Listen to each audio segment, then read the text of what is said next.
Hello, and welcome to Al Dente Rigor Mortis. I'm Review Cultist. I'm Mikey. The E stands for evil. And I'm the gamer in yellow. And we're here to discuss those internet stories, most creepy and most pasta, and be critically silly doing it. And tonight we have, for the continuation of Jeffuary, Jeff the Killer Rewrite, or I guess Jeff the Killer 2018, by Dymphnawolf. So you can check it out on Dymphnawolf's Deviantart account. It's one of they've posted it in their gallery as like a written pro. We'll jump into this. And we have tackled a few a story or two from Dymphnawolf in the past. They were the ones that did the story about the fair folk in Newfoundland. Oh, yeah. So yeah, It's the first time I had to revive my DeviantArt account from the dead to be able to read it, though. Yeah. I haven't logged on there in decades, basically. I'm always on there. Yeah. That's the cultist secret. I'm always on Deviantart. It's also where most of our title cards go. Yeah. Jeff the Killer Rewrite. So this is a story all about Jeff and how his life went all to heck. And that's the end of my Will Smith Fresh Prince based thing for that. Oh. It's just when I was writing that, I was like, oh wow, that kind of sounds like the opening to the Fresh Prince. Damn right. So he's referred to in this story as the teen through most of it until like the very end when it's dramatically appropriate. His family moves to a new town as a result of his dad's workplace or work placement. His mom is all about appearances, but with the added grievance of plotting Jeff's academic career and toxically comparing him to his older brother Lou, who is in law school. At the new school, which he is late the first day for, he quickly meets the local bullies, Randy and Keith, and the age-old cycle begins anew. However, with a bit more reasonable school intervention. After being suspended for a few weeks, the bullies go at it on the teen again, getting him really just beating the crap out of him in the bathroom. And then the bullies get summarily suspended again due to the diligence of the principal yet again. Jeff's parents chastise him for the bruises and fighting at school, caring more about some neighborhood party than the welfare of their son. Some more time passes and the bullies return, this time whilst Jeff is walking outside of school, and chase him into a lumber yard. It is here he is grabbed and given the Glasgow smile by a bloodthirsty Randy, while a hesitant Keith brings out a bottle of drain cleaner as part of Randy's revenge scheme. Randy is put off balance during the exchange of the bottle of the sulfuric acid, and summarily stabbed and killed by Jeff with Randy's own knife. In the heat of things, Keith throws the bottle of acid on Jeff, burning his face. Jeff comes in for a panicked kill as he attempts to strangle Keith, but is soon dispatched by security at the lumberyard. Jeff wakes up in a hospital, surrounded by family, and undergoing surgery to try and repair some of the damage done to his face. Upon returning home, his mother is heard complaining about his looks and how it's going to affect the family's reputation, and then Lou combating her and chastising her for being so shallow in the face of her son's own predicament. That night, after everyone is asleep, Jeff goes to the bathroom and discovers the horror that is his new face. Terrible emotions and ideas swirl in his head, and in an act of hate and anger, he grabs a kitchen knife and kills his parents. Realizing what he's done after the fact, he leaves. He runs away, though not before parting some words to his half-asleep brother, who stumbles out of his room when he hears the commotion. We then get a bit of an aftermath segment regarding Lou's grief and Jeff's legacy after that fateful night. So, and Finn. I think that about covers the story. It's a Jeff the Killer story, but a rewrite. Mm-hmm. So, on to Everyone Tolerates the Grammar Inquisitions at this point. I got a few of them here. So we'll start off with this. This frustrated line of thought only worsened when he finally joined her in the kitchen. So it just has an N there where there should be an in, like I-N. Yep. And there's another That's instance the of hip and cool way to say it. Yeah. Joining in the kitchen. That's how you say it. Yeah. No, clearly. It's like poggers, or anyway. Sure. On to the next one. Yeah. I thought Pogs went out of style in like the 90s. I still have my Pogs, but Yeah. That's the same thing. yeah, okay. On to the next one. Her gaze moved from his long, messy black hair to his old, comfortable hoodie and his well-worn jeans. So in this, it's hard to say that it's hard to like pronounce what's wrong, but the worn jeans is spelled wrong. It should be worn as in like WORN, not WARN. It's like the jeans, they're warning him. Yeah, that's just that one. And then this is the next one I have is another case of the N. The boy was stopped. Another N word. Yeah. Probably shouldn't say it that way. No. Please, no. Okay. The boy was stopped in his tracks by the thieves' hand clamping onto his arm. So yeah, just another case of just like missing that I with the N. So it's the boy was stopped in his tracks. Then the next one here. His mother accepted the invitation graciously and immediately began fussing over the teen's wardrobe and rescheduling his tutoring session as soon as the neighbor was gone. So just a little bit of a nitpick here, but I'd actually probably remove the first and, or the first instance of and in the story with a comma.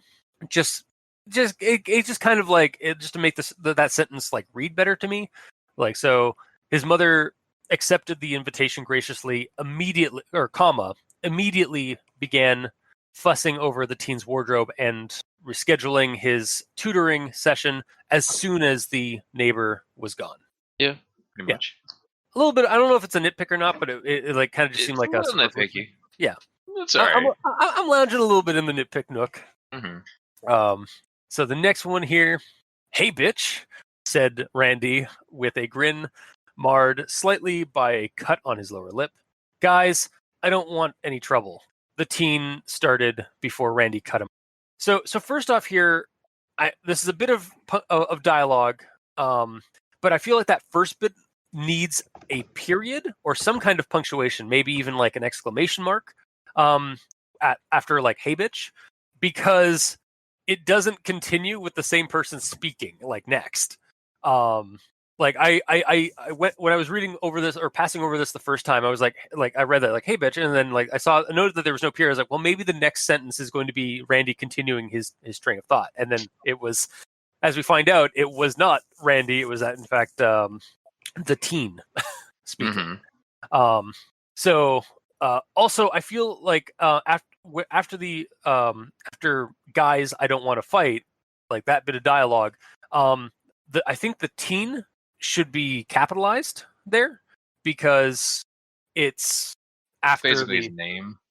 Yeah, it's effectively his name in this. It's his title in this story. So, then you'd have to edit a lot of teens throughout the story. Yeah, that's true. That could be something to consider. And then my last one: how do you think universities will look at you if having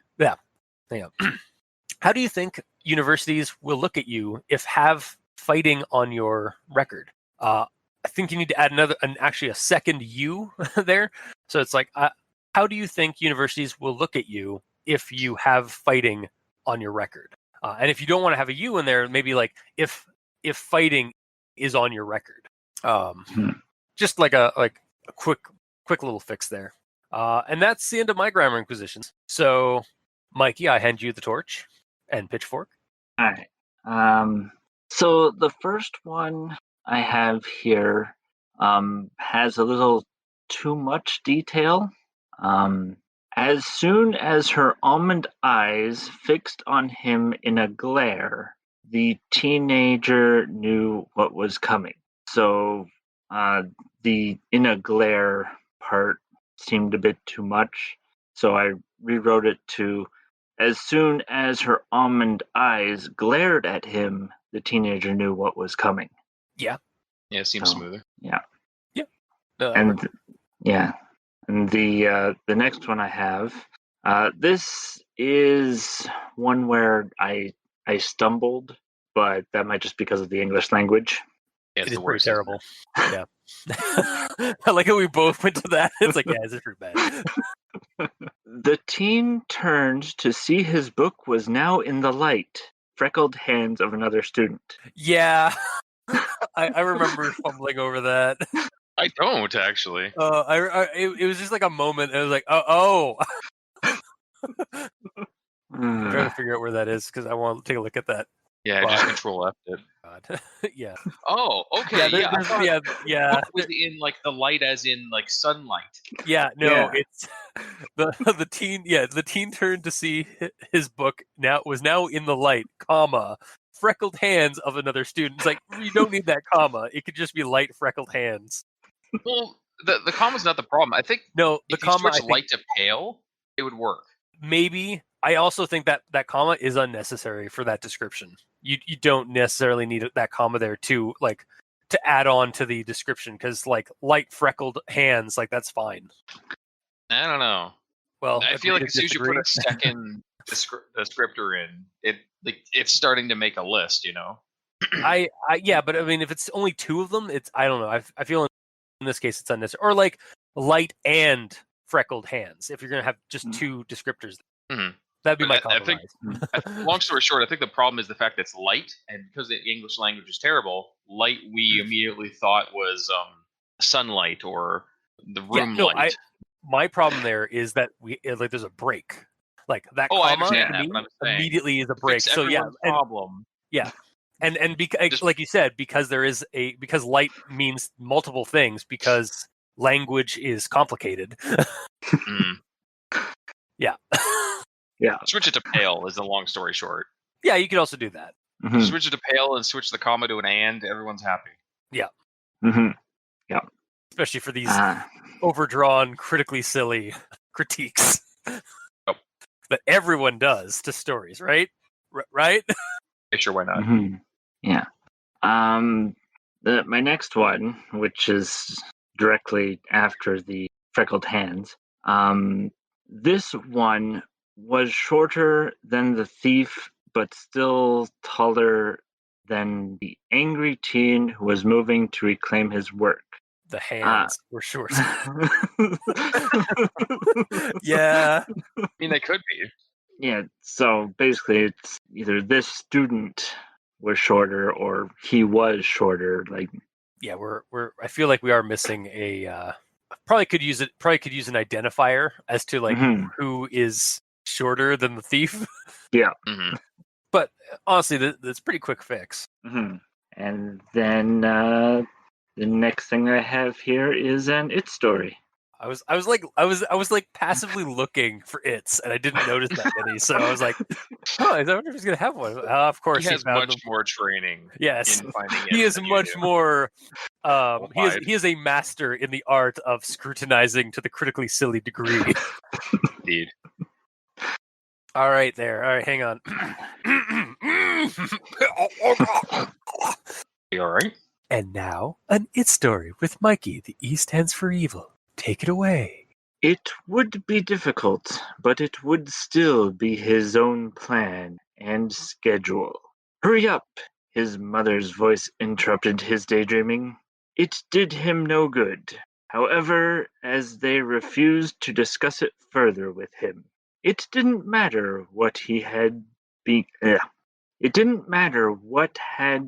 done to him or what he had been forced to do to survive.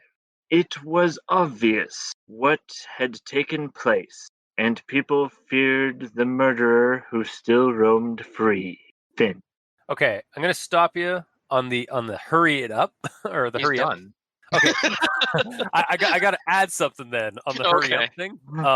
Yeah, I want to talk to you about that hurry up part because I feel like that is actually also a missed grammar thing with like there should probably be a punctuation somewhere, or maybe like have that hurry up as a separate line. Yeah. Because I see where you're, because I was wondering why that was in the it story, but then I went up to the line. I was like, oh, okay, it's part of the same sentence. That's why Mikey included it. I was like, even though that should be that would technically be broken up. Yeah. Okay. Yeah. All right. Yeah. It needs like a period, maybe even at the end of scheduled. But yeah, it's in there as a technicality. So yeah. Okay. I was super confused. I was like, wait, that's not it at all. All right. And then, if you just want to hand off the pitchfork and flame to Gamer, see if he has anything. All right, here you go. Why throw it? And for mine, I only have one left because you got both of my the missing of the I and the ins. The only one left is no amount of fighting or good grades had ever been enough to stop the endless schedule of university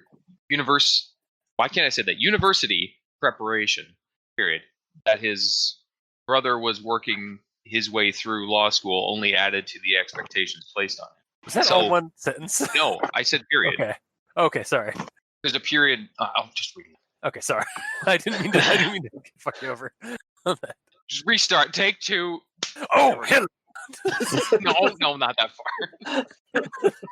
All right, and now it's story. That's closer. All right. I'm keeping that in. That little gag. That's fine. No amount of fighting or good grades had ever been enough to stop the endless schedule of university preparation, period. That his brother was working his way through law school only added to the expectations placed on him. So I find the transition between these two sentences a little off. It's almost like it's trying to be a comma, but it's not. Yeah. Because it's endless schedule of university preparation, period. That his brother, blah, blah, blah, blah, blah.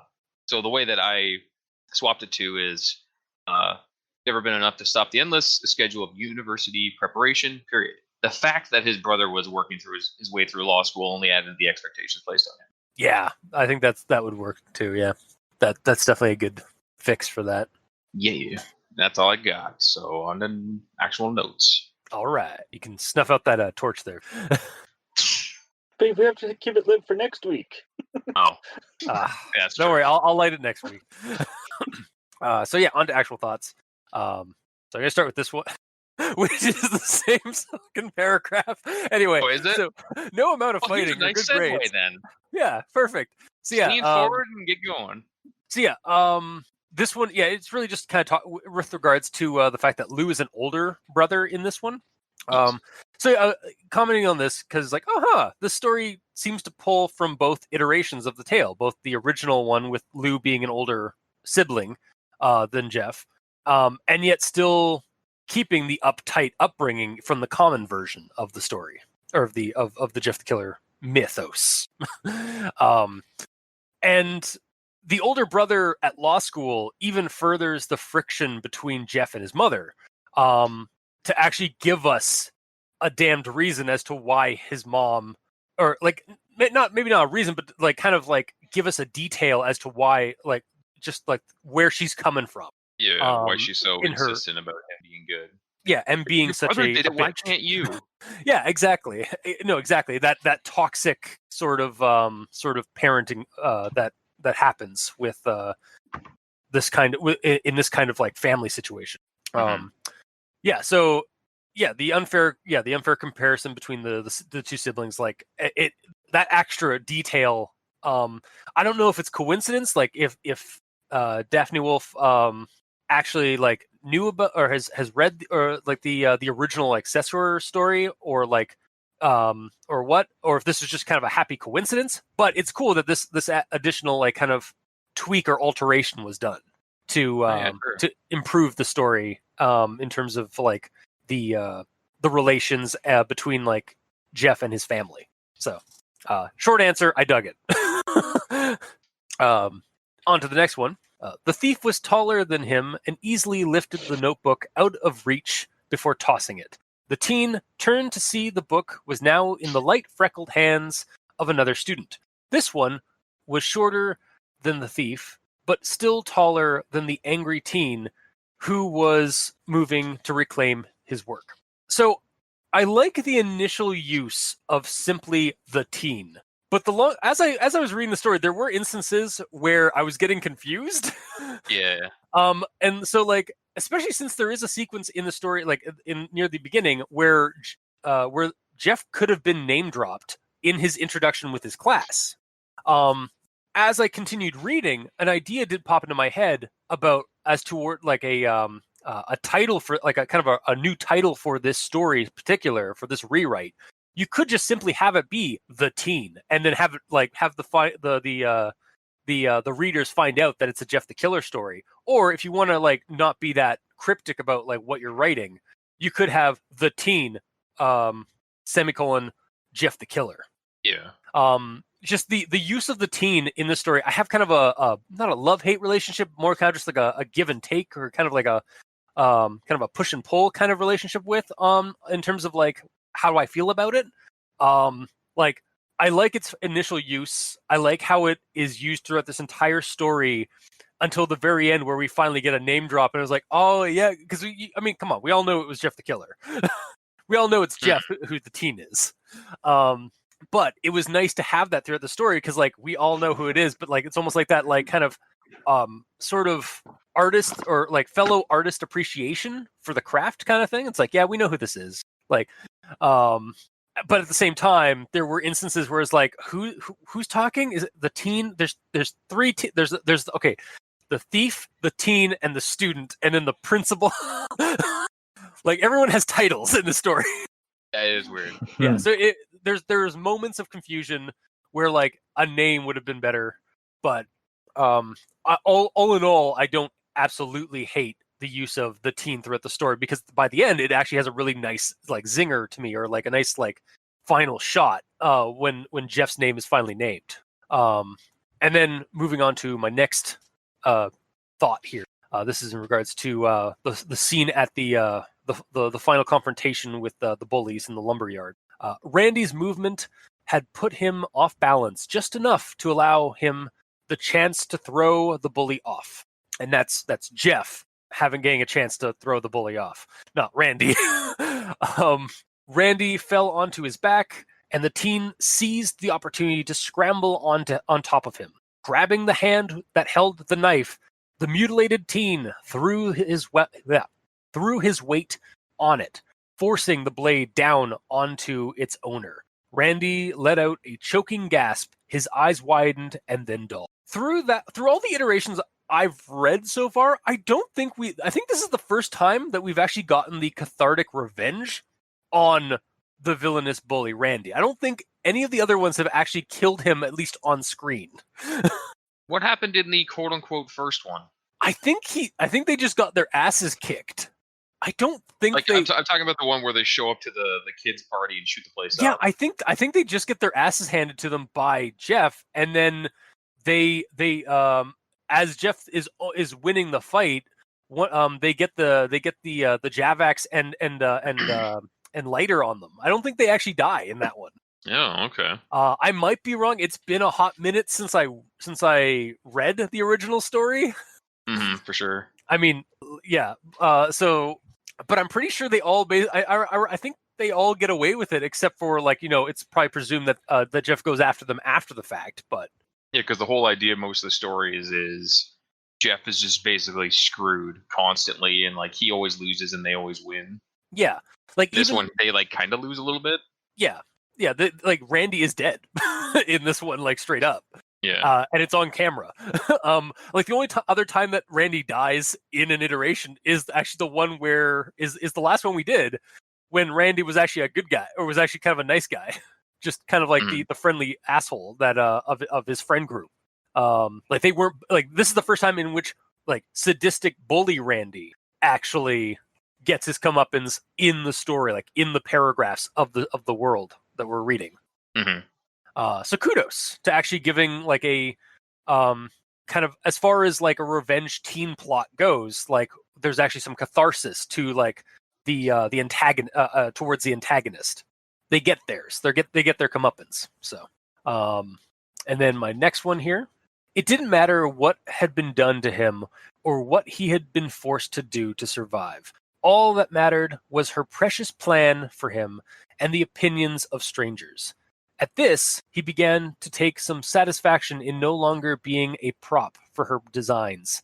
But it was not nearly enough to calm the storm within his mind or to stop the horrible idea that was forming. So this is in regards to like I brought it up earlier with his mom and being a bitch and such. I got to say, this version of the story does give us a little bit more depth into the kind of despicable shallowness of Jeff's family life. Like similar in a way to like the 2015 version, but in this story here, it feels a little bit less like pessimistic and a little bit less kind of just like the world hates you. Like it seems like we get a little bit more like the mom is not just a cardboard cutout like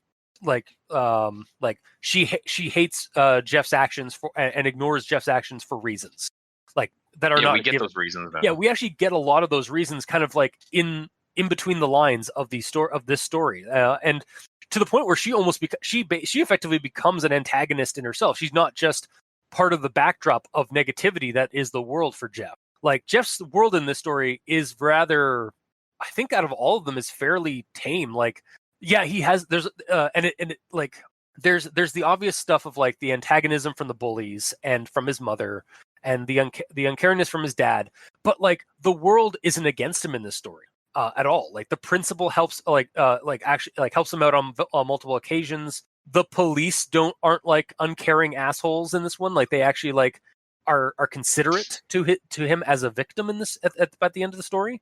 Yeah, like the security guard didn't throw him under the bus for it or nothing. Exactly. Yeah, I thought for sure like Jeff was going to get pegged for that, but as it seemed like it seemed like that wasn't the case, and I was like, oh, like and that helps to kind of contrast the antagonizing forces in the story by not having everything be antagonist. Mm-hmm. Like it's not, yeah. So I actually really appreciate it. This actually kind of felt like a goddamn, like an honest to God, like teen drama sort of like thriller, or like kind of had the same kind of feel as like a darker episode of Degrassi or something. It's rooted a little bit more in reality.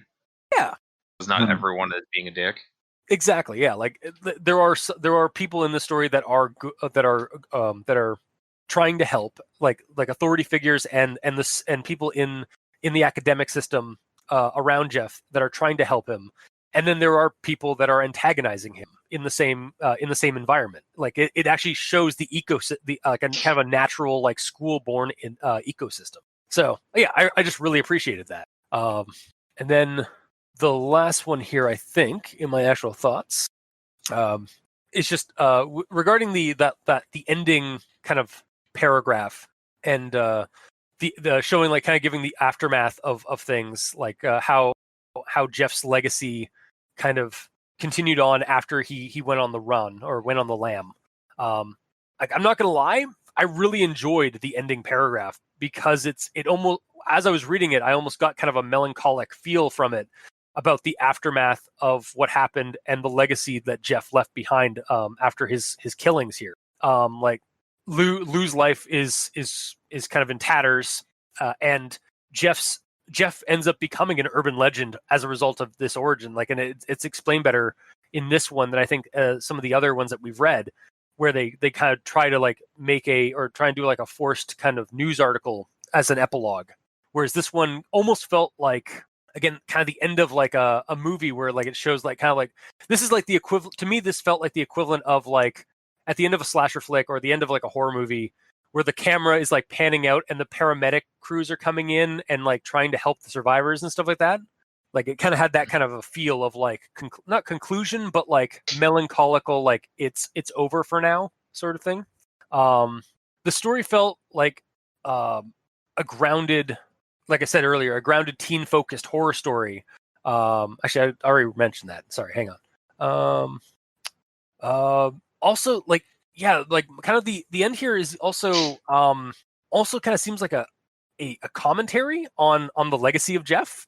Like, because this was written in 2018, so like we had like this story as a rewrite the ending kind of feels like so this is an origin to Jeff and his killings.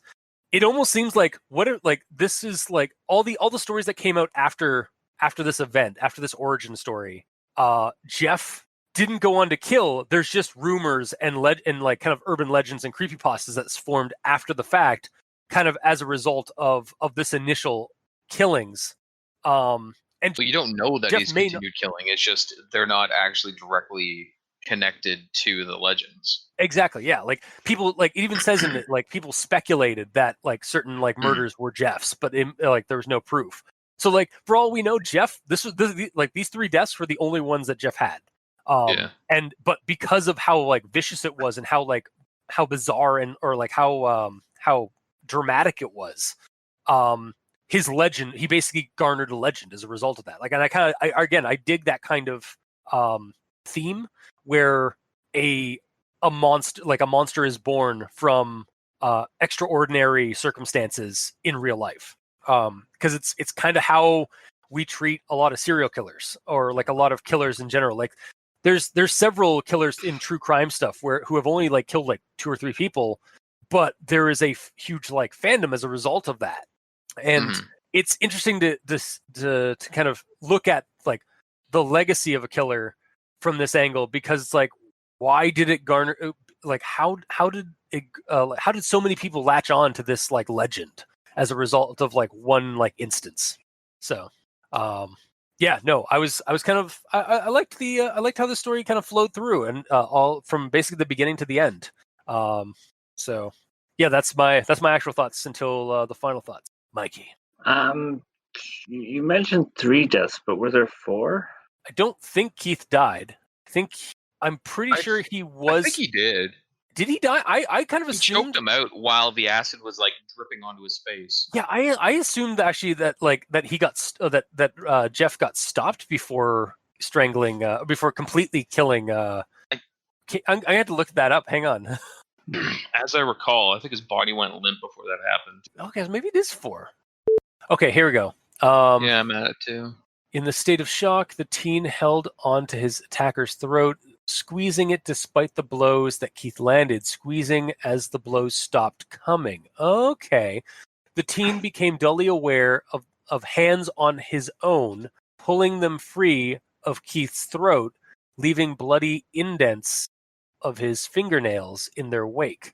Shock eventually gave way to blissful relief and unconsciousness as he collapsed into the arms of a security guard. So it says that he stopped trying to punch him off, but he didn't necessarily die. Yeah, that's where I was at. Like that's the conclusion I drew down on that one, is that like he maybe like knocked him out, or like Keith was passing out when the security guard arrived. So he may or may not have died in that instance. Mm-hmm. And I mean, like thematically, it would work out because like the people that died were the ones that like truly like kind of did Jeff dirty in terms of like things. Like Keith in this one, like I would almost say is kind of a reluctant minion to Randy. Yeah, he is for sure. Like he didn't want to go this far, but Randy kind of like pushed, like was like threatening to harm him as well. So between the two of them, he's the one with a soul. Yeah. And he's ginger. Right. Ironic. Way to break stereotype on that. Then. Yeah, exactly. But yes, Mikey. That's just a reference for anyone not aware. Yeah. Mm-hmm. Yeah. I don't actually believe gingers don't have souls. I wasn't accusing you, gamer. I know. I'm just putting it out there because this is going on the internet. That's true. Yeah. But yeah, Mikey, continue if you feel so inclined. Yeah. All right. So my first actual thought actually coincided with Voodoo Cultist's first thought, which was the teen. It annoyed me. Yeah, I can see it. Like I got probably over halfway through or more, and I was like, I know who this person is. Give me his name. It's in the title. Yeah. Yeah, no, that's like I'm a little bit more lenient on it, but yeah, even I was like, all right, this is getting confusing sometimes, and it's like we all know who it is. Come on, guys, we all know who Jeff is. It's in the title. Like the bullies are also teens, you know. Yeah, but I mean, Yeah. well, they are given and they're given names eventually. When I think the thing is the way the story is, we don't get a name until they are mentioned by in dialogue.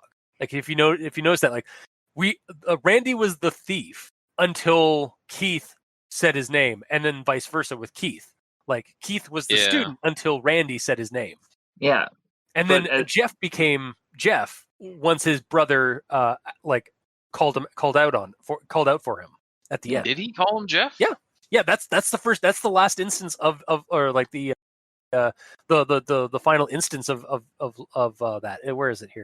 Oh yeah, I see it. Yeah, he was about to head out down the stairs when a voice made him stop dead in his tracks. Jeff, Lou called out in a groggy voice, and that's have a question mark on it, honestly. Oh yeah, it really should. Damn it. Also, yeah, there's no punctuation at all. Damn it. Oh wait, no. Hang on. There's no punctuation, but right after it's discovered who's saying that word, it goes. Lou continues like, "Is that you? Are you all right?" So it is technically a continuation of the previous statement. The quote of Jeff is the start of a new sentence. Yeah, it's not from the previous one. No. But Jeff, but there's no punctuation in that dialogue, and then the next dialogue we get is still Lou talking, and it's continuing. So that's my kind of loophole as to why there's no punctuation after Jeff in the dialogue. Why would there be punctuation there? Well, I like I said, there could either be a period or even like you said, a question mark. But because it's open there without any punctuation, it's just Jeff. It leads me to supplement that there's a pause in that to reveal who's saying Jeff, and then it continues with whoever with Lou's continued dialogue. I suppose my lack of punctuation problem wasn't the fact that there's no punctuation. It's the fact that in that situation, when he's waking up from bed, he wouldn't be like Jeff. He'd be like Jeff. No, he's questioning. Yeah. Is that you, Jeff? Yeah. So it changes the way it sounds. Yeah, Jeff. It's less of a I know it's you. Chris. Yeah, exactly. Yeah, Wesker. Yeah. And as Recultus pointed out earlier, there was optimal time for Jeff to be name dropped, especially since he's going to a new school. Yes. Yep. He walks in. It's like, "Oh, Jeff, thanks for joining us, you bastard. You're so late." Oh, wow. Thanks. They don't have very nice teacher, Dr. or Mr. Douchebag. This is a Jeff the Killer story. Everyone's a jerk. Except this story's different. It has. I know. But yeah, no. I agree with you, Mikey. But I mean, I wasn't as bothered, as I think you were. But I can't understand where you're coming from with it. So. Mm-hmm. Yeah. All right. So my next actual thought here is that I found it a little bit weird that he was eating lunch alone in a classroom in a high school that has a cafeteria. Do you not ever go and have lunch in the art class in high school and just do art and shit? Well, is that something that I only did? Normally, if you go and have lunch in a room, at least in a high school that I went to, you had to have teacher supervision. So he wouldn't have been alone. It might have depended on the teacher, because I recall it's been like a decade or that we had art, I'd go into the art class with my lunch bag, and our art teacher, it maybe it's probably dependent on the teacher, but they would if they trusted the student enough, they'd let them just hang out in the classroom because to do work or just to do some art and stuff. Yeah. And now, mind you, they would trust him because this is his first day. I was about to counter my own self with that. Yeah. Yeah. Yeah. This is day one. So yeah. Mm-hmm. It might have worked out better if you'd been to the cafeteria and doing it, or maybe found somewhere, maybe in the stairwell, because I recall also in high school that kids would hang out in the stairwell between floors, like just do work or hang out and have lunch there as well. So, but yeah, it is a little. It's both thematic, but also possibly unrealistic. Yes. All right. So my next one, I have a quote here. His father was too distracted by the stress of the day. His company's relocation had not been without its issues, so aside from absently asking the teen about his exam schedule, his mind remained at the office.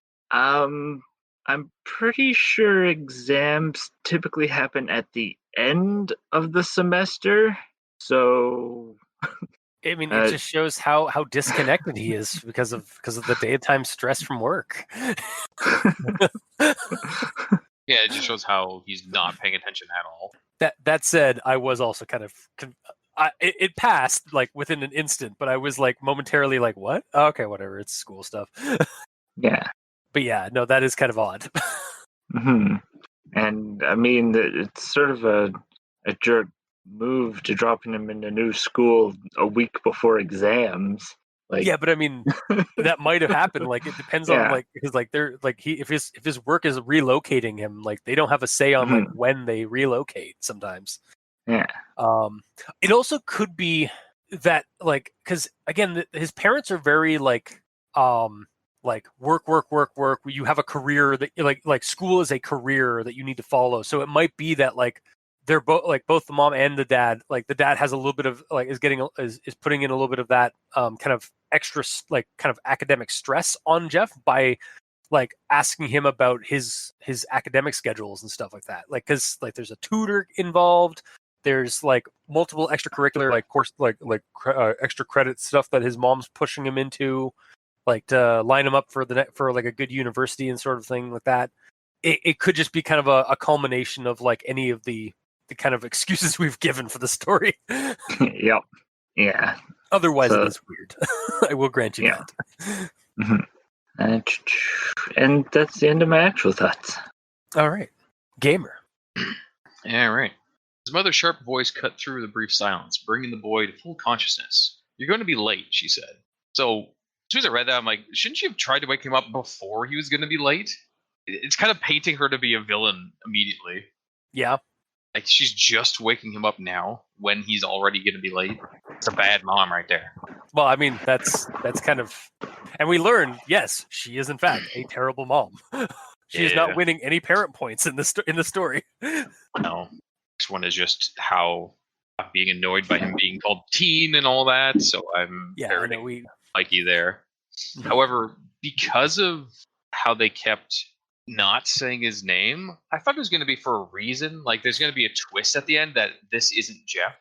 I'm not going to lie. Until Lou's name got dropped, I was like, because it doesn't even like Lou's name doesn't even get dropped when they first referenced like the brother in law school. I was like, yeah, is this Lou? Exactly. Like it couldn't be anyone at this point. But yeah, no, I agree. There was a moment of I wonder if this story is gonna do something like really out there where it's like not even Jeff. Mm-hmm. And to continue from that, when Randy shows up, every time he shows up, he shows signs of damage on his face every time, like different damage each time. Yep. Mm-hmm. You know why, right? No. He's been suspended on like every time he shows up. It's after a suspension from school. I'm guessing that it's a very subtle detail that they're adding that he's being beaten at home. Yeah, probably. Yeah. I couldn't remember. I can't remember. Is it Keith or Randy's dad that's the janitor? Pretty sure it's Randy. I thought it might be Keith's. Let me just quickly. Sorry, I don't mean to like dive into this for a second. Keith's father worked as the school janitor. Yeah. So that is another subtle hint that we get in this story, because we get like, okay, so Keith's father is a janitor at the school. So that also could be like a kind of a subtle thing as to like how Keith got the drain cleaner and the sulfuric acid, because his dad like when he pulled out the cleaner from his backpack, I was like, oh well, it did say that his dad was a janitor earlier. So like there's like very subtle like nods and hints in this story, or little details that like kind of reveal a little bit of the backstory of each of certain characters. Sorry, continue your thought on that. That's fine. But yeah, because of how the story keeps trying to hide the teen's name, I thought that it might have been revealed at some point that Jeff is some other kid that's in the school who's beating up these bullies off screen. So this teen that we're following is just some like side mission that the bullies are on while dealing with Jeff. Oh my god. So yeah, like Jeff's being beaten up in the background, or Jeff's beating them up in the background. But this is actually this is a complete switcheroo about like of the plot and story. What was Keith and Randy's other friend? I wanted to say Todd, but I know it's not that because I fucked that up last time we did that. It was Keith, Randy, and Troy. Yeah, like this is actually Troy being beaten. Like he's not in this iteration. He's not friends with Keith and Randy, and he's actually just another kid that's being bullied. Mm-hmm. Yeah, no, that. Yeah, by the end, Jeff shows up and like kills these bullies in front of Troy. It's like, my god, what? Oh fuck, what? And then we get, yeah, like actually, I think that would actually be a really interesting either Jeff the Killer iteration or just like another like kind of like creepy teen like killer stalker kind of story narrative where you think like the whole time that you're reading the story, this kid's getting picked on, but he's actually just the side character that is like the secondhand witness to, or like the witness to the killer's actions. Mm-hmm. Like I think that would be a really interesting like narrative to play with. Is that like through a story you're following along with this character that you think is the killer, but then really there's a guy in the background who's been like hurting the bullies and stuff like that. And then in the final reveal, like when the bullies confront the narrator or the focused teen, the killer shows up and kills the bullies, leaving the teen scarred mentally but unharmed physically. And he says like, "Don't worry, Troy. They'll never hurt you ever again," or something. Yeah. As he walks away, he's like, "Jeff, why?" Exactly. It's like, because I was like you once. kind of paints Jeff as less of a serial killer and more of just like a brutal vigilante. Yeah, pretty much. Yeah. Which I mean, half the fandom sees him like that anyway, so you might as well dive into that theory or that kind of part of the mythos. So for sure, yeah. The main reason I thought that is just because of how heavy-handed the whole teen thing went, where they were hiding it the entire story, basically. Real payoff either. I'm kind of on the other side of what you said, Cultist, in regards to him being name dropped. You didn't like how the details are there? No, like when he was name dropped as Jeff at the end, you were like, "Yes, that's awesome." I'm like, "Fuck, I already know this." I know it's telling about like our like the differences in our opinions on things. Like I like that kind of reveal, and you don't. Kind of, or it's like not a reveal if you know it from Jump Street. It is right? A reveal. It's just not a very. It's not a I don't know how to describe it. Like it is a reveal, but it's not a subtle one, or it's not like a terribly like yes, I know that it's been Jeff the whole time, but it's like kind of an artist. It's sort of like when an artist goes to or like when a filmmaker goes to see another film, like another person's film, and they're like commenting on like, "Oh yeah, this was a nice technique that you used there," kind of thing. I don't know. I saw it kind of like I got that kind of vibe, or kind of like that's where my mentality went to on it, was like I appreciated the craft of it, even though I knew, yes, it's Jeff this entire story, this entire time. But the use of the teen, and then like for that like that final moment, also the moment is like when it finally does get a reveal. I thought it was I felt personally that it was a very good kind of way to do it, because it happens at a very dramatic moment. Like he's about to go on the run, and his brother stops him with his name, and it's like, oh, that's so, like, to me that dramatically, like in that scene, that's a good scene. But I understand if you didn't see it that way or didn't care for it that way. It's kind of funny too, because I knew it was Jeff the whole time. When he said his name, Jeff, and all that, I didn't even click that was the first time that he was called Jeff. The first time that it clicked for me is when it's saying like, through it all, he still had the memory of his brother he knew, not the creature mockingly referred to as Jeff the Killer. Like, that was the name drop for me, because the other stuff just kind of went into the background. Because, like, I know he's Jeff, duh. Like, like, idiot. yeah, basically. I mean, I'm sorry, but it's like if Star Wars came out, like the first Star Wars, and in like it's called Star Wars Episode 4, Anakin Skywalker's Darth Vader, and then you start watching the movie, like, you know from the get-go who the hell Darth Vader is. Yes and no. The thing is, like, the problem with that example is that, like, Star Wars, like the first Star Wars coming out, like Anakin's Darth Vader, that wouldn't work the way this one works the way it is, because there is so much behind this rewrite. Like, there is an entire fandom behind this rewrite. So like, if you take it, like, if this is your first contact with Jeff the Killer stories, I guess this is going to, like, kind of that you're going to get that kind of opinion on it. But if you've, like, lurked through the muck that is the fandom of Jeff the Killer, or the mythos of Jeff the Killer, this is almost kind of like sort of a, like, I feel like you get a little bit more appreciation out of it for that. But yeah, it just kind of felt like I was being told a story I already know, basically. I mean, that you are. Of course, but it was like very heavy-handed. Yeah, for sure. It's like trying to pull the wool over my eyes really hard, but the toque is just really small and it just can't get there. You know what I mean? I understand where you're coming from. I don't share that opinion, but I understand. It's like a yarmulke they're trying to pull over my eyes. It's like, it doesn't fit. Oh my god, yeah. Or it's like, you see it like that, and I see it as, like, sort of a wink, wink. Like, I see what you're doing there. I like, suppose. It's definitely not Jeff, guys. It's definitely just the teen. Oh, it is. Yeah, I don't know. Like, I got a little bit more of a positive view on it, but that's fine. We're open to our interpretations on things. Yeah, exactly. Yeah, we're all different people. Mm-hmm. Some of us with correct views and some with incorrect views. Sure. Yep. I know mine are incorrect, but that's fine. No, yours are not. Yours are just as valid. I'm sure. Even Anyways, if they're incorrect. Right, let's move on from this. Yeah, sorry. Okay, so moving on. There's the quote, "We've seen security footage, we know what happened," in regards to him being attacked and saved by the security guard. So, there were security cameras on him. Why did the security guard rush there immediately and not wait until Jeff screamed Maybe to get his face cut open? I mean, there's all I could give all manner of excuses. Give me one.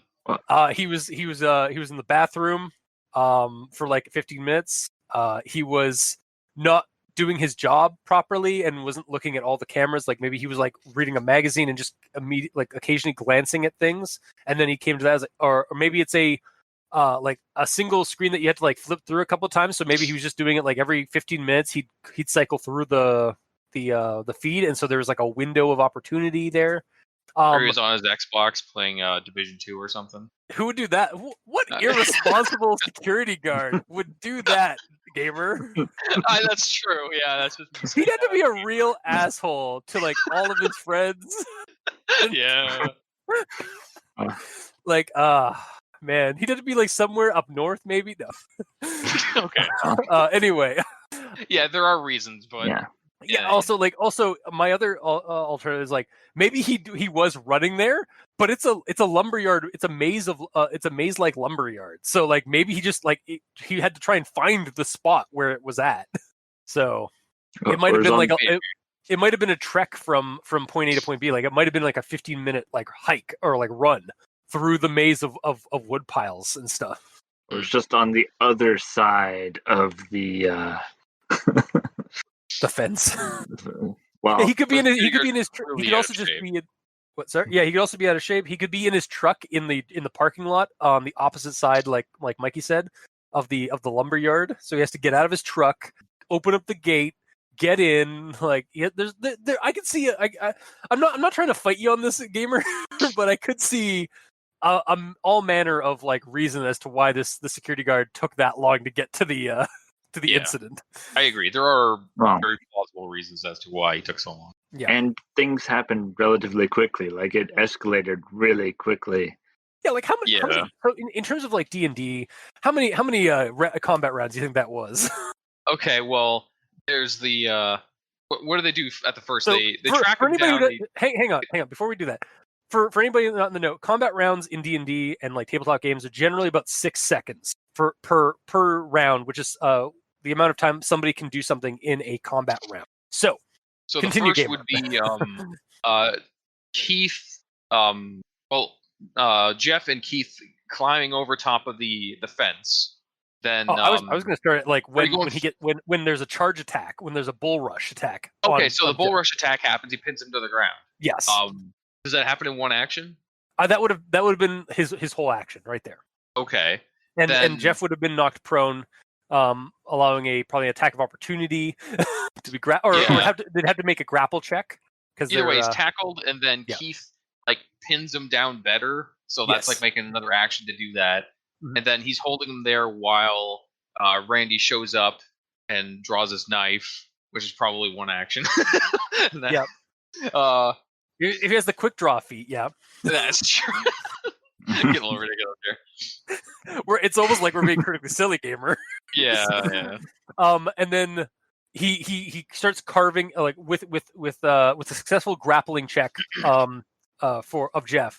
He then uses his knife and carves out the slashes, which he's got a prone figure, so he's already got bonuses and stuff like that. So yeah, he could have honestly just coup de grace Jeff in that case. Yeah, of course. I'm assuming you can only do one side at a time as well, because you'd have to make a separate roll for each side. Yeah, so I think just not to go too far in this and too in depth than we've already have. I'd put this in like under half a minute in terms of this whole combat, but like maybe just under a minute at max. Yeah, are we including all the talking to do? It's talking is a free action, so he can do that. Talking is a free action during a round, so he can say a few things in 6 seconds. I guess.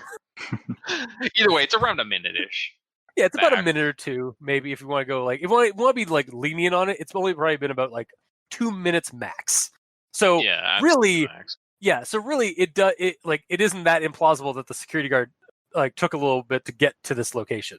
Okay. If anything, it's amazing how fast he showed up. Super fast. All right, then moving on. All right. So thank you for that. Yeah. In regards to the reporters questioning Lou, they say this, or the story says this: Lou can only respond to their hounding by numbly repeating the last words his brother spoke to him. Why would he respond to them with, "Yeah, it's just me, Lou. Go to sleep"? In regards to them asking what happened. They're like, Lou, we heard that your brother is wanted for murder. What do you have to say about this? Yeah, it's me. It's just me, Lou. Go to sleep.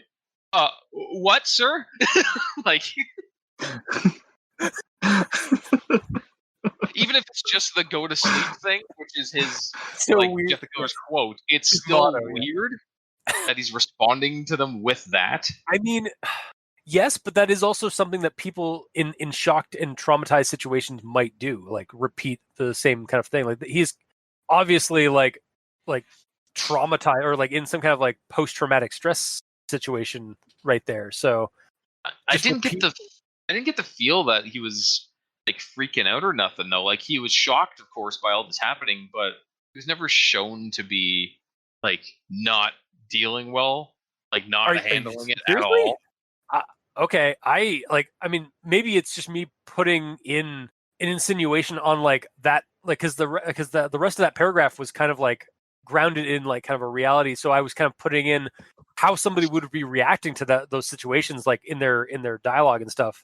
Yeah, no, he was in a state of like Lou. Hang on, Lou was questioned, cleared of all his charges. It does say that like Lou could only respond. Boys, hang on. Lou lived through the fallout of his brother's actions, though his life was forever tainted by grief. So, yeah, I was kind of like I was kind of putting it in that he's basically like shutting down, like kind of like keeping like blocking people out, shutting down kind of way, only kind of just like hyper focusing in on the last things his brother said to him, like basically being kind of like semi non-responsive, effectively. because that is something that people do in certain tragic situations. Is they don't like just go. They're not hysterical a lot of the time. They're often very solemn. They're very like kind of calm, but like they're very cautious with their words because they don't want to break down like emotionally. But repeating the last words that he said to you would trigger you to break down. That's forcing you to relive the moment. He might not even be responding like to them. He might just be like that just might be what they're hearing him like saying as he's just kind of like focusing in on the last thing his brother said, like trying to understand the situation. So like, yeah, I feel like it's probably just a case of like Lou, like kind of shutting out parts of the world around him as he tries to like make sense of the insanity that just happened. I don't know, but he's not fully shutting it out though, because the next line that I forgot to put in my quote, it's in the same paragraph or the same sentence, it's just calm it out, followed by a plea for Jeff to return himself in. So from the sounds of the way that this story is putting it, when a reporter goes up to Lou, asks him what's going on, Lou says, "Go to sleep. Jeff, please turn yourself in." So the way, again, this is I can only say how I interpreted it because I don't. But like my interpretation on that is like, yeah, he's like repeating it over and over again, like go to sleep, go to sleep, go to sleep, and then when he finally when it clicks that like he's being addressed by like the media and stuff like that, maybe he like as soon as like he comes to realize that like after like a few moments of repeating the last words, just like kind of like looks out at the camera or at the microphone and just like and just starts pleading for Jeff to come home essentially, to try and help him make sense of it. That's how I kind of interpreted that scene. Okay, then maybe this is a Grammar and Yellow situation where it needs to like double down on that a little more to show that he is like locked on that one line and repeating it over and over again, because it does say numbly repeating the last words. Yeah, but numbly, as in like, yeah, basically like he's not like he's. Can I say words? Sorry. I'll back up. I'm backing up. Back it up. Like it says numbly repeating the last words, as in he's saying it monotony and all that, right? But repeating doesn't necessarily mean like repeating over and over and over again in that moment. Because me saying pickles now and me saying pickles now, that's me repeating pickles. If I say pickles 5 hours from now once, it's still me repeating the word pickles from the previous time I said pickles. Yeah. So it needs to, again, because I read this whole thing and I didn't know that Lou was freaking out, it needs to be elaborated on more. Okay. Because I saw it as Lou's like, okay, this is fucked up.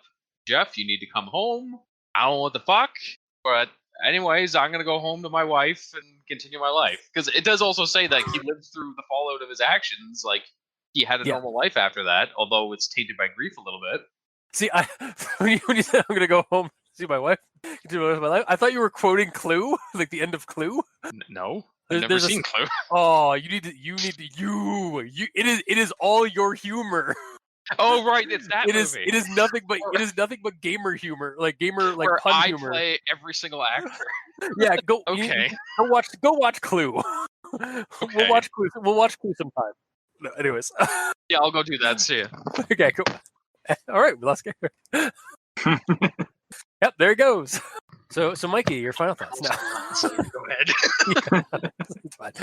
So yeah, I think what you're trying to get at, so what I understand is like, yeah, you would like to see a little bit more than like kind of elaborated on about like Lou's kind of grief and reaction to the events. Yeah, because it almost seems like he pretty much goes back to life as normal. Like he's a little sad because his brother is a murderer and murdered his parents, but he's not like his life isn't ruined after this or nothing. He's not going insane or nothing. I mean, okay, yeah, fair. If you like, I don't know, like I got a little bit more weight out of that last paragraph, but I guess like, I understand that. Just to me, the way I read it, it didn't seem like it completely ruined him. Okay, all right, fair enough. So, do you got anything next? Oh.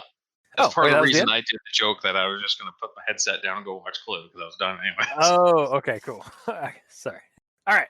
Then I guess we'll move on to final thoughts. So, big surprise to everybody here. My only big issue with this story is some of the grammatical errors that can easily be rectified with a round of editing. Otherwise, I recommend this Jeff story. It was like I really enjoyed the read, the changes, the kind of the switch ups of the of familiar ground that we've been tackling in the Jeff the Killer storylines. I like the new kind of set pieces we get here, as well as the kind of blending it with the all too familiar kind of story beats. I found it subtle in ways in terms of like where it placed details, and I found it the ending rather kind of melancholy and enjoyable. So this was a very tight Jeff story or Jeff rewrite. So Mikey, these stands for evil. Well, I liked that it tried to make the story more realistic with the sulfuric acid and different details, and not everyone's a jerk. Like the principal was very helpful. Yeah. But the teen thing annoyed me throughout. Yeah. It's like constantly getting slapped in the back of the head when you're trying to read a story. Like, I know! Okay, enough! Yeah, so I can only give this a partial recommendation. Okay. See, I think with me, the negative side of the teen thing was more like just somebody like I'm reading a story that somebody did, and they're just like slowly like inching closer and closer to my face to see my reaction. Like, I think that's the most negative, like that's the most like kind of negative reaction I had to the teen, was just like, I'm reading your story. Don't worry. I know it's Jeff the Killer. I know that the teen is Jeff. You don't have to.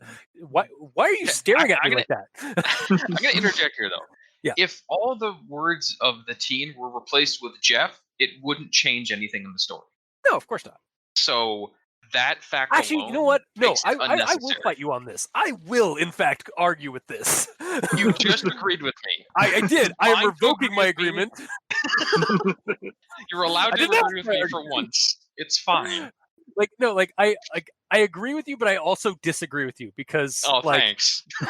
because I again, like, it's part of what I liked about the ending was like, all right, there was some payoff at the end when we finally hear Jeff's name. That was a dramatically appropriate situation for Jeff's name to be dropped. And up to this point, he's never been named except for as the teen. So to have it here, it's very similar in the situation to why, like, this story, like how this story doesn't have the entire world against Jeff, and that by having that, it also helps to contrast who, like, the kind of the lights and darks of the world, like the antagonizing forces. It helps to like bring up, like, contrast the antagonizing forces. It gives them more weight as a result of like not just being like kind of being sucked in by the background of antagonism. In the same kind of line of like of vibe and feel and stuff. This instance, he's been mentioned as the teen the entire time, never named. And then this one time he's named, like at the very end, it's both narratively appropriate and emotionally heavy in terms of his weight, because it's his brother, his brother who loves him and has no idea the crimes, the terrible crime he has committed. He is like, his innocent brother asks him, like calls out his name. Like, to me, that is why I get like kind of an emotionally strong response from having his name mentioned only once up until that point. Can I counterpoint? Go for it. No. Yeah, I said go for it. Yeah, I'm. That's my point. No. Okay, well, that's fine. Like, if you disagree, that's fine. Like I will admit that is a personal opinion on it. So, and to bring up what I mentioned earlier, Darth Jeff. Anyone? Didn't you do art about Darth Jeff? Yes. Yeah. A long time ago. Yeah. In a galaxy like far away. Comparison to him as Darth Vader and his name being dropped immediately at the start. Okay, but to counter your point, yes, Darth Vader is name dropped in Star Wars, but it is, and he is mentioned like, yeah, he is an awful like villain and whatnot and stuff like that. But then we get a reveal as to who he is in relation to the relation to the character, the hero in that. And while the situation is different from this, the same kind of like emotional like name drop or like revelation is given here. Or the same kind of like the Can you same read kind the of like title of the story emotional. to me, please? Jeff the Killer. Yeah. Okay. So that's what I'm saying. Before All you right. even start reading the story, you know who it is. So Yes. there's no twist. Okay, we've talked about it enough. Yeah. It doesn't Yeah. matter. Yeah. I'm agreed to disagree on Whose this. turn is it? I don't even know. I think, Mikey, have you given your verdict proper? Did I? Yep, I have. Okay. So Gamer Yellow's turn to speak. All right. Oh, great. Let's see. No. Okay. No. Fair enough. Okay, it's not that bad. Honestly, the best I can give it is a partial recommendation, though, because of all the things I brought up before, the repeated bludgeoning of the teen name unnecessarily really kind of hurt it for me, and I don't know. No, it's fine. I do appreciate that. I do appreciate it for all the reasons that we brought up. It's more realistic. Not everyone's a jerk. He gets a little bit of actual revenge on the people that have done this to him. Is like the doctors and the security guard. They're people that care, and the principal. So it is more realistic, and I appreciate it for that. But I can't give it a full recommendation. Like I can't put it at the same level as Jeff the Killer 2015. All right, fair enough. Because that story I loved through and through. Ow, that hurt to say. Where this one I had issues reading through it. So the best I can give is a partial recommendation. It's good for a Jeff the Killer story because most of them are bad. But there's a couple of things I would change to make it better. Namely, remove the teen repeating and hammer home a little bit better about Lou not dealing with it and like being locked onto repeating the same thing over and over, even when he's just walking around. Like the fact that he's repeating it is because he's already saying it when the reporters get there, and he has to like snap out of it and be like, "Oh, what?" You know, that kind of deal. All right. So to summarize, recommend partial. I may have gotten confused as to what was Mikey's both of ours are partial. Okay, so a recommend and two partial recommend. Uh-huh. And again, like the story's not perfect, but yeah. All right. So that was this week's episode. If you like what you heard, or if you didn't, leave us a comment in the comment section below where this gets posted, whether it be on Podbean, Facebook, YouTube, or Tumblr. We're all on Twitter, so you can talk to us there. Mikey is at the E stands for Evil. The Gamer in Yellow is at the Gamer in Yellow, but without that W because his name is very long. Yeah. I'm at Review Cultist. You can also send us emails at aldenterigamortis@gmail.com. That's ALDENTERIGAMORTAS@gmail.com. Where you can also leave us suggestions for other creepypastas, spooky things, SCPs, more Jeff the Killer stories for future Jeffuary episodes. Please no. And other like cryptids and monsters that you'd like us to discuss for like kitchen episodes and what have you. If you'd like to help support the show financially, you can go to Patreon, look up Al Dente Rigor Mortis, and select the backer tier you'd like to support us at. We have $2 and $5 tier with special episodes, early access, extra content. To our patrons that are already helping support the show, thank you guys immensely. You're helping keep those hosting bills at bay. And as I've said for 6 years now, we appreciate that. And to the listeners and the authors of these stories, thank you immensely as well, because without your listenership, it would be a very lonely, dark space just screaming into the void, I guess. And without your authorship, we wouldn't have stories to read, review, and discuss and argue over incessantly for infinitum. But that's fine. It's part of the fun. So thank you all the same. Until next time, I have been your host, Review Cultist. I'm Mikey. The E stands for Evil. And I'm the Gamer in Yellow. And this has been Al Dente Rigor Mortis. Sleep well and go to sleep.